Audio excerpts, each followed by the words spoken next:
Synonymous with the sport, McLaren have been heavily involved in Formula One since their debut in 1966 at Monaco. In this time, they have had incredible success, bringing home 8 Constructors' Championships and 12 Drivers' Championships, making them the second most successful team of all time. For many, 1988 was probably the most memorable season for McLaren, where the team won 15 out of 16 races, with drivers Ayrton Senna and Alain Prost. The team absolutely dominated the year, and to this day, McLaren still holds the record for the highest percentage of wins in a single season. They have had many of the world's most highly regarded drivers racing for them, including Senna and Prost, Mika Hakkinen and Lewis Hamilton, who won the Drivers' Championship during the 2008 season.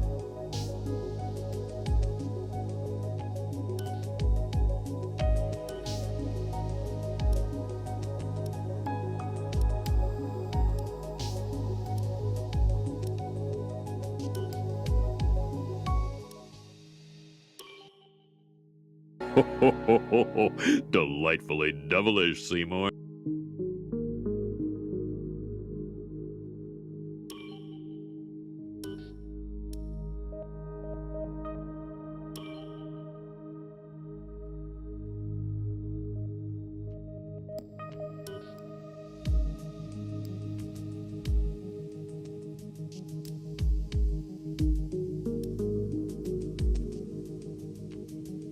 Michael Schumacher made the jump from sports cars to Formula One at the 1991 Belgian Grand Prix and took the world's breath away. The emerald green Jordan 191 was the machine in which history was to be made. At its wheel, the most successful driver the sport had ever known made his debut and made his mark with a remarkable 7th place in quali. One team and one driver ruled the roost in Formula One during the mid-1990s. The Benetton Ford B194 was, at times, unstoppable in 1994. It would take victory in 7 of the first 10 races to establish the foundation upon which the team was to taste its first World Drivers' Championship glory. Its successor, the Benetton Renault B195, was even better and demolished the field to bring the German his second crown and Benetton its first and only ever World Championship. It romped to 11 victories, 9 of which were taken by Schumacher.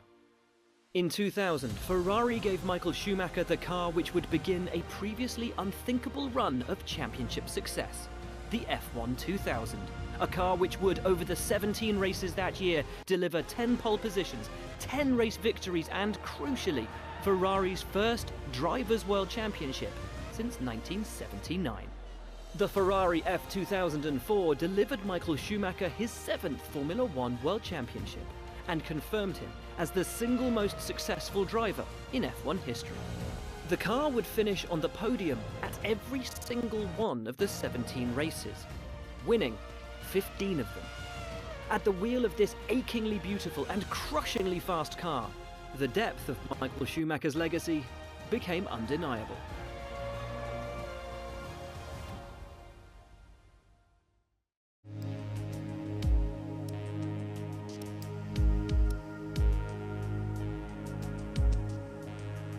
Michael Schumacher made the jump from sports cars to Formula One at the 1991 Belgian Grand Prix.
Welcome to my team. Here, you'll experience the world of Formula One not only as a driver, but as the owner of a brand new F1 team. First things first, let's choose your character. Great. Now, let's set up some of the key details of your new team. We'll start with an easy one. What name would you like to give the team?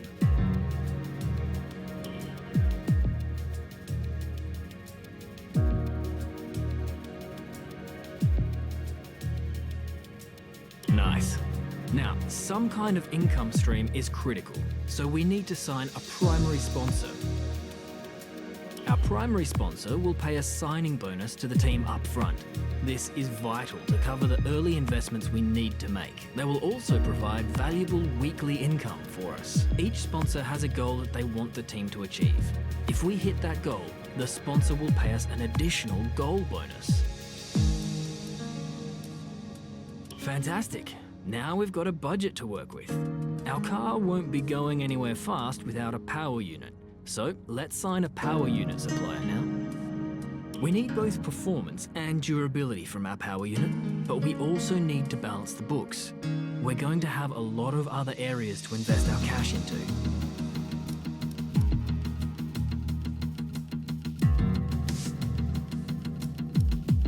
We almost have all the key partners for our team now, but we still need a teammate for you. These are the drivers available to be your first teammate. They all have their own strengths and weaknesses, so consider everything when deciding who to hire. Drivers earn acclaim based on their performances. When a driver earns enough acclaim, they will level up. The higher a driver's level, the more acclaim they will earn for their current team. And remember, the faster the team levels up, the faster our income will increase. The higher a driver's experience, the more resource points are earned to spend on vehicle upgrades. Racecraft is the driver's skill to effectively complete overtakes when opportunities arise. Awareness shows the driver's ability to avoid errors and incidents. Pace describes the driver's ability to set competitive lap times. Rating is a summary of the driver's overall skill level.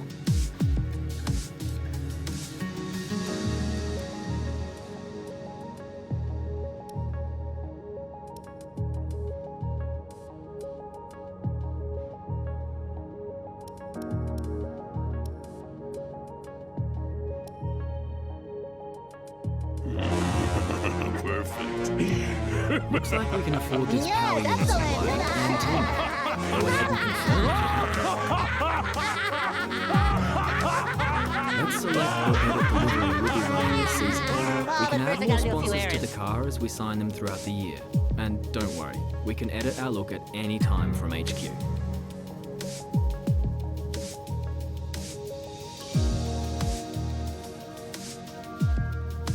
Now we need a badge for our team branding. Select an existing badge, edit it, or create one from scratch. Last but not least, we need to pick team colours for the rest of our branding. You'll see these colours throughout HQ. Great, that's everything we need. You can go back and edit anything we've done so far, and we'll come back here at the start of each season. But if you're ready to go, hit Advance to head to Team HQ, and we can start our push to the top of Formula One.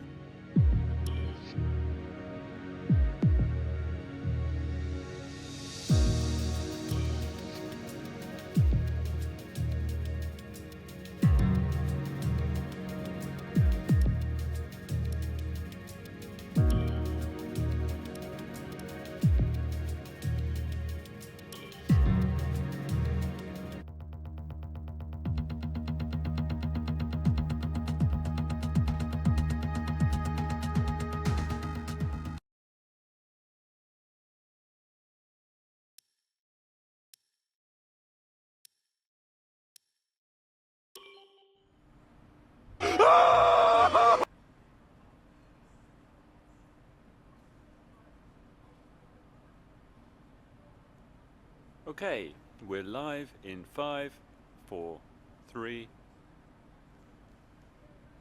Hello folks, and welcome to the HQ of Formula One's newest team. We've been invited backstage to gain an exclusive insight into what could be one of the most exciting entries in the sport for many years. Now, we've seen a number of new teams enter the sport over the last decade, amongst their number Manor, Caterham, HRT and of course Haas.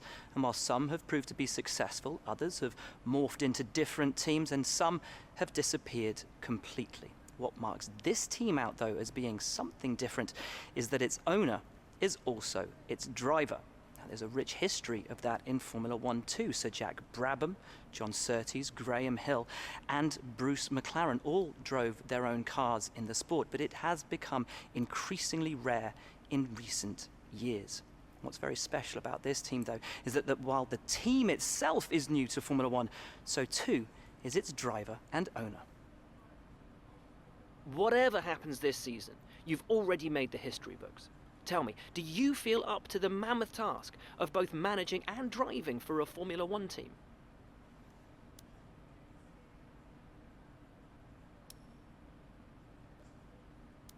Every team needs two drivers, but what was it that drew you to your teammates?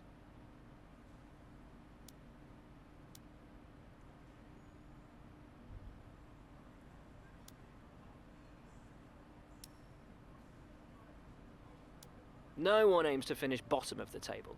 Who's the team you're aiming to beat?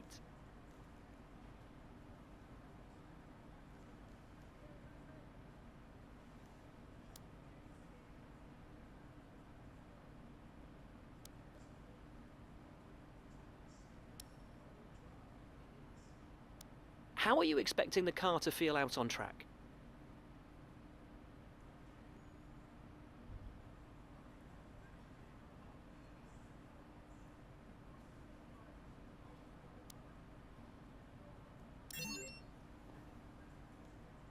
The other teams now have years of experience, both on and off the track. How are you planning to catch up to them?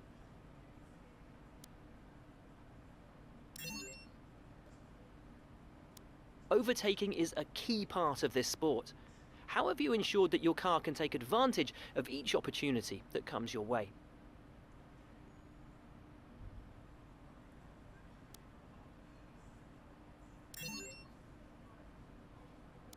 And finally, which of your new departments are you most proud of?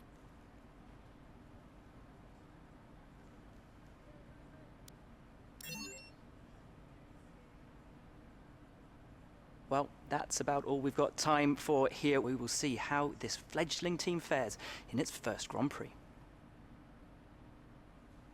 Okay, great, thank you. That's a wrap.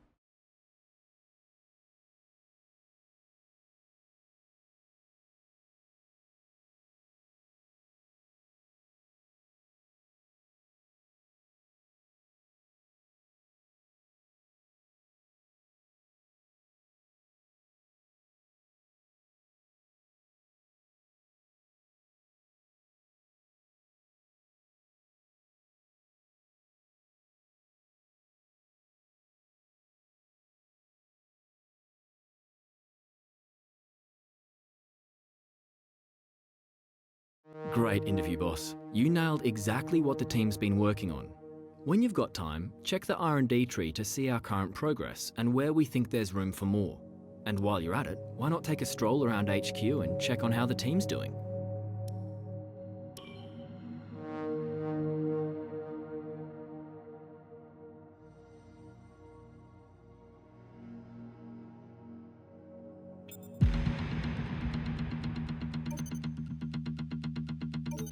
Okay, we've had the new parts come through from the fabrication process. We'll have them with us for the next Grand Prix.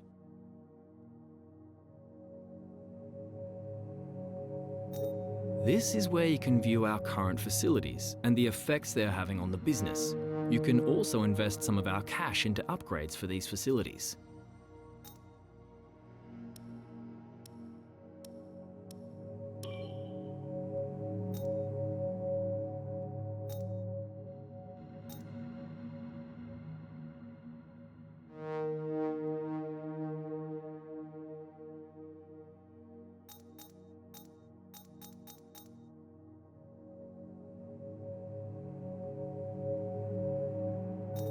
It's important to use the time between races to the fullest extent, and that's where these activities come in. Manage everyone's time as efficiently as possible to maximize the team's performance.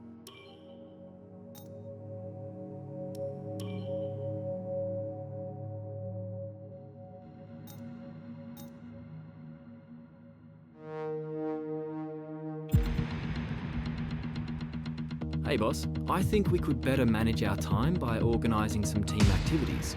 Head to the activity screen to see what we have available.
Morning, boss. Jeff here.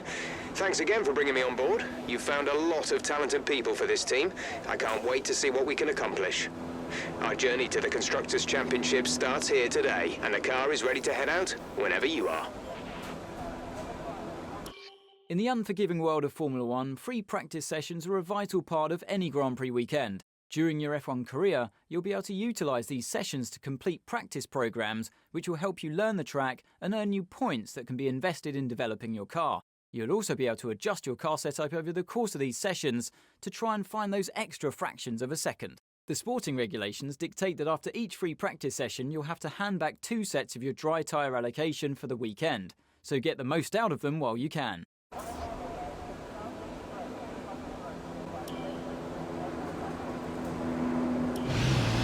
A bit like a rubber out on track. Try to take it easy for a couple of laps.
thinking it might be a good idea to run Fuel Mix 1 for this session.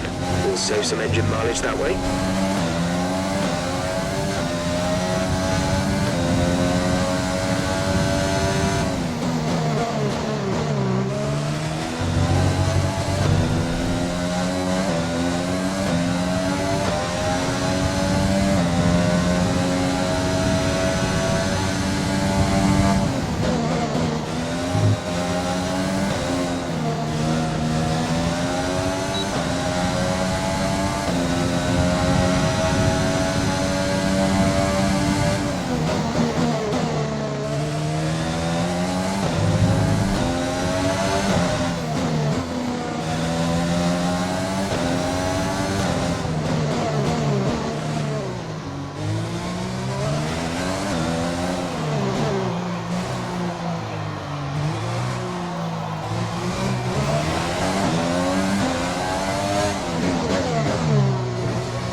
Car repairs have set us back a little.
And with all the cars now over the line, let's see our top three again. Hamilton, Bottas, and Max Verstappen.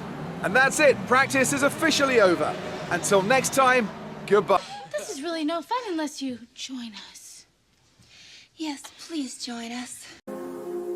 I tend to subscribe to this policy. Damn right I do.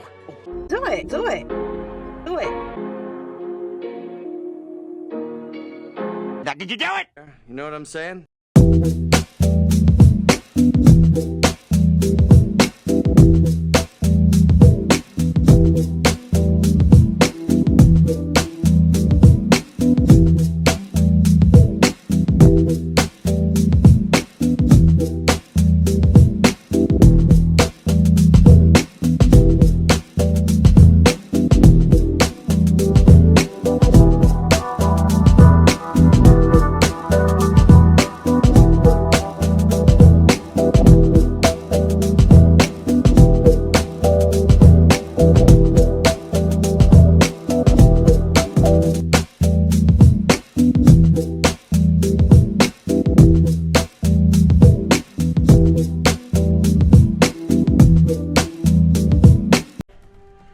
You're a big one. You'll be hard to digest.